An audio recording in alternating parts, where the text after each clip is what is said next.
नमस्कार दोस्तों, मैं हूं चंद्र प्रकाश साहू और आज मैं आपके सामने आइटरेशन स्टेटमेंट्स लेकर आ रहा हूं। किसी भी प्रोग्राम में कुछ स्टेटमेंट्स को हमें बार बार रन करना पड़ सकता है। जैसे आप किसी प्रोग्राम में एक स्क्रीन सेवर लगा दें जो बार बार आपके सामने डिस्प्ले होता रहे। आपके विंडोज़ में स्क्रीन सेवर होता है। ऐसे ही कुछ प्रोग्राम हो सकते हैं जिसमें हमें बार बार कोई मैसेज कंटिन्यूअसली मिलता रहे, कंटिन्यूअसली मुझे कोई कुछ ना कुछ दिखाई पड़ता रहे। उसके लिए आपको इन मैसेजेस को बार बार रन कराना होगा। तो किसी चीज़ को जब या किसी स्टेटमेंट को जब हम बार बार रन कराते हैं तो हम कहते हैं कि वो स्टेटमेंट एक लूप में रन कर रहा है। आज हम लूप्स ही पढ़ने जा रहे हैं और पहला जो टाइप का लूप है वो लूप कंस्ट्रक्ट है, वो है फॉर स्टेटमेंट। दूसरा व्हाइल स्टेटमेंट। फॉर स्टेटमेंट को हम एक आइटरेटर भी बोलते हैं और ये आइटरेटर एक सीक्वेंस ऑफ ऑब्जेक्ट्स के ऊपर रन करता है वन आफ्टर अनदर। इसके लिए हम लोग रेंज फंक्शन का यूज़ करेंगे। तो सबसे पहले मैं फॉर स्टेटमेंट का एक छोटा सा एग्जांपल देता हूँ, उसके बाद हम लोग रेंज स्टेटमेंट देखेंगे। ये आपका एक फॉर लूप दिया गया है, इसे फॉर लूप कहते हैं। इसमें सबसे पहले एक वेरिएबल देते हैं जिसको हम लोग आइटरेटर बोलते हैं और ये एक सीक्वेंस है जो कि एक सीक्वेंस ऑफ वैल्यूज प्रोड्यूस करता है और इसमें एक ऑपरेटर यूज करते हैं, इन ऑपरेटर, जो कि चेक करता है कि कौन कौन सी वैल्यू इस सीक्वेंस में दी हुई है। उन्हीं वैल्यूज को आई को असाइन करता रहता है। इस तरीके से अगर हम रेंज 5 लेते हैं तो हमारा ये स्टेटमेंट प्रिंट हेलो 5 बार रन हो जाएगा। इसको रन कराते हैं, आप देख रहे हैं हेलो 5 बार लिख के आ गया। अदरवाइज अगर आपको हेलो को 5 बार लिखना था तो उसके लिए आप क्या करते, आप हेलो स्टेटमेंट को 5 बार रन कराते, 5 बार लिखते और फिर रन कराते तो 5 बार हेलो आ जाता। ऊपर आप एग्जाम्पल देख रहे हैं कि हेलो को आपने एक ही बार लिखा है, प्रिंट हेलो को, लेकिन ये 5 टाइम्स। मान लीजिए आपको हेलो को 100 बार प्रिंट करना हो तो इस तरीके से आपको 100 बार प्रिंट हेलो लिखना पड़ सकता है। फॉर लूप का यूज करके आप हेलो को 100 बार लिख सकते हैं बहुत ही आसानी से, बिना 100 बार प्रिंट हेलो स्टेटमेंट लिखे हुए।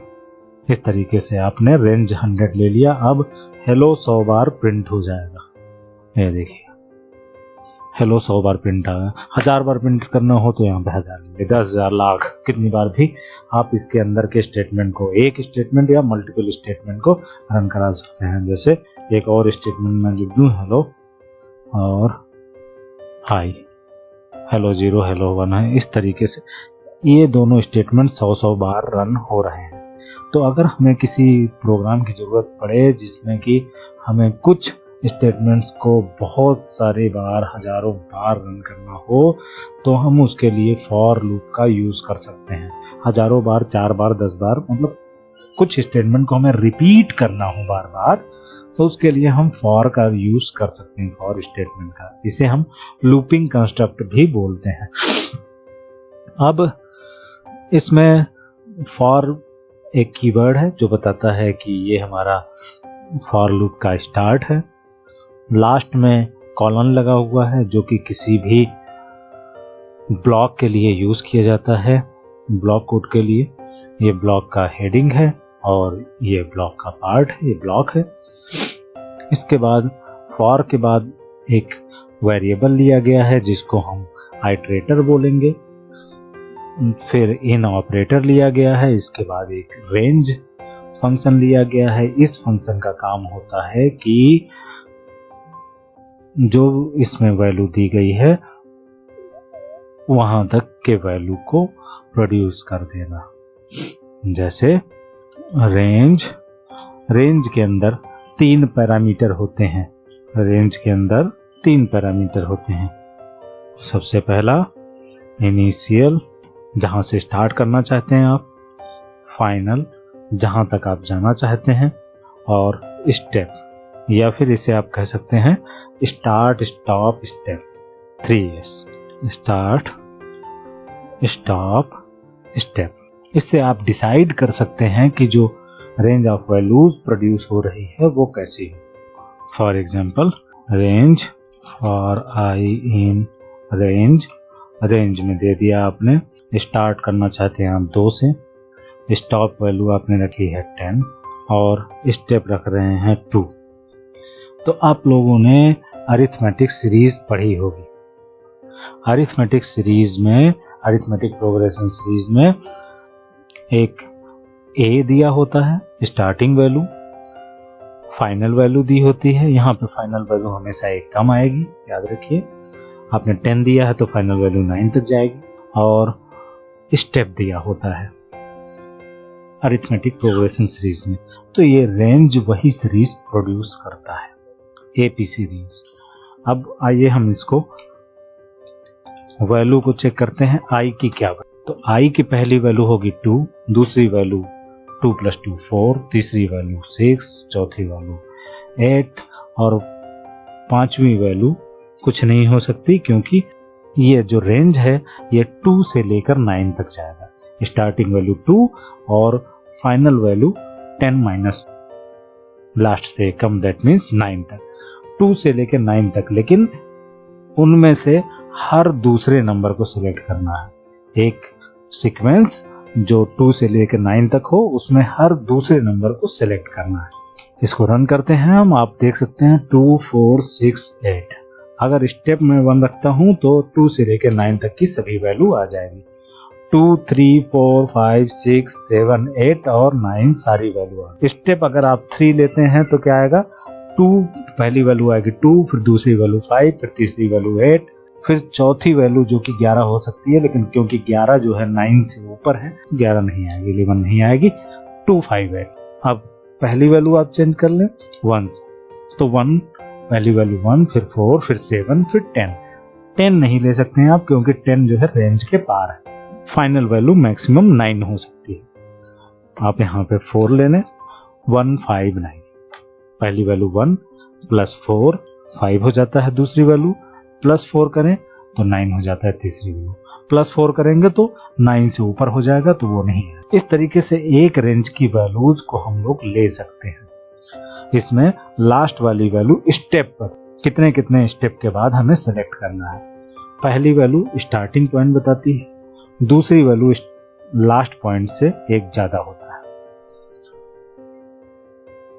एक ज्यादा हम लोग पास करते हैं। मान अगर हमें 9 तक लेना है तो 10 पास कर रहे हैं।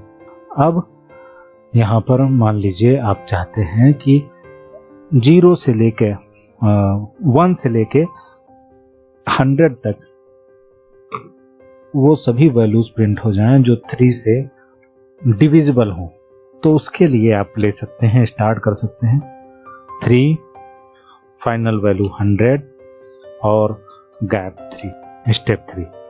ये आपकी 3 6 9 12 मतलब 3 से लेके 900 तक के बीच में जितनी भी वैल्यू 3 से डिविजिबल है सबको प्रोड्यूस कर दे।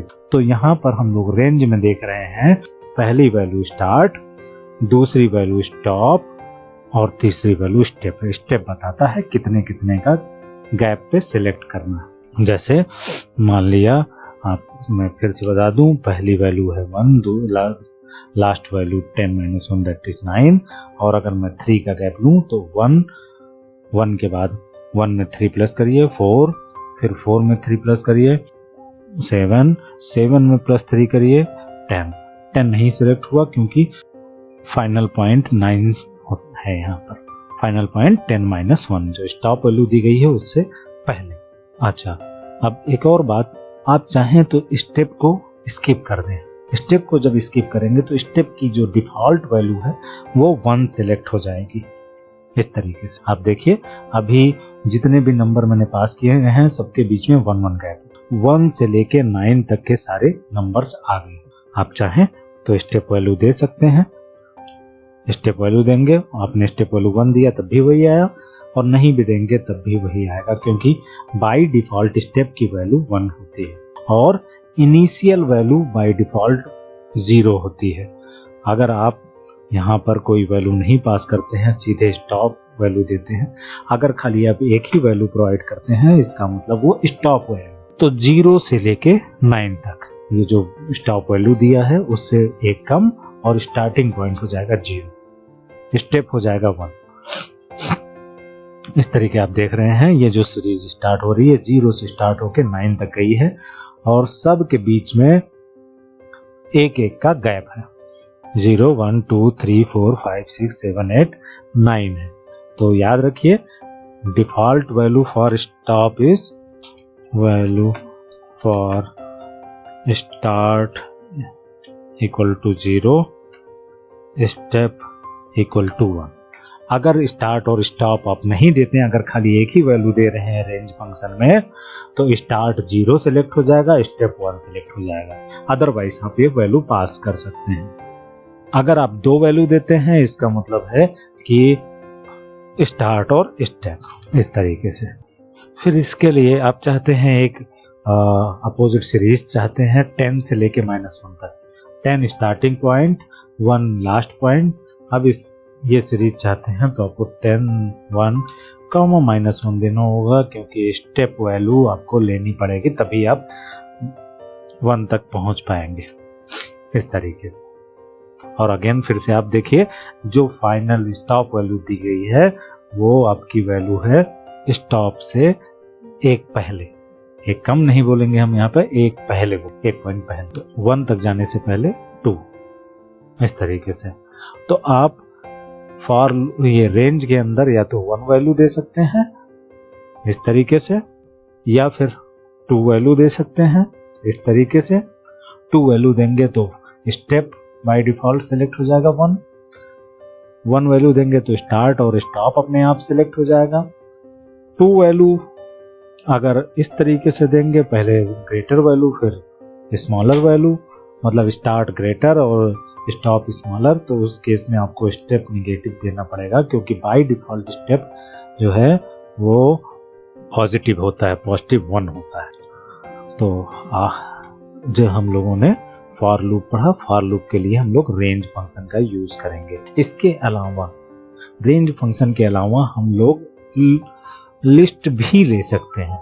इस तरीके से हम लोग एक लिस्ट लेते हैं, तो रेंज फंक्शन की जगह आप लिस्ट भी पास कर सकते हैं। आप लिस्ट पास करेंगे तो आई की फर्स्ट वैल्यू लिस्ट की पहली वैल्यू, आई की दूसरी वैल्यू लिस्ट की दूसरी वैल्यू, इस तरीके से आई को डिफरेंट वैल्यू मिल जाए। तो इस प्रकार हम देखते हैं कि हम लिस्ट का यूज कर सकते हैं, रेंज फंक्शन का यूज कर सकते हैं, टपल का यूज कर सकते हैं, बहुत सारे डिफरेंट सीक्वेंसेस का यूज कर सकते हैं फॉर लूप में वैल्यूज लेने के लिए या वैल्यूज के ऊपर आइटरेट करने के लिए। तो फॉर लूप का एक जरा सा मैं छोटा सा एग्जांपल दिखाता हूँ। मान लीजिए कि आपको 1 से 100 के बीच में 2 से जितने भी डिवाइड होने वाले नंबर्स हैं उनको प्रिंट करना है।